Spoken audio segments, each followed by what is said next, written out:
If you need to request a refund for a payment made through Venmo, follow these simple steps to ensure you handle the process correctly. Step 1. Open the Venmo app. Launch the Venmo app on your mobile device. Make sure you are logged into your account to access your transaction history. Step 2. Locate the transaction. Navigate to your transaction history by tapping on the Activity tab. Find the payment you wish to request a refund for by scrolling through your recent transactions. Step 3. Request a refund. Once you have located the transaction, tap on it to open the details.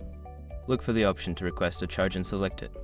Enter the amount you want to request back and add a note explaining why you are requesting the refund. Step 4. Notify the recipient. After sending the refund request, it's a good idea to reach out to the recipient directly. You can do this through the app or via another communication method to inform them of your request and discuss any issues related to the payment.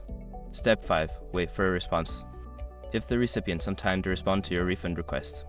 If they agree, they can approve the refund through their Venmo app. If they do not respond or refuse the request, consider discussing the matter further or exploring other options. In conclusion, requesting a refund on Venmo is straightforward if you follow these steps. Always communicate clearly with the recipient to facilitate a smooth resolution.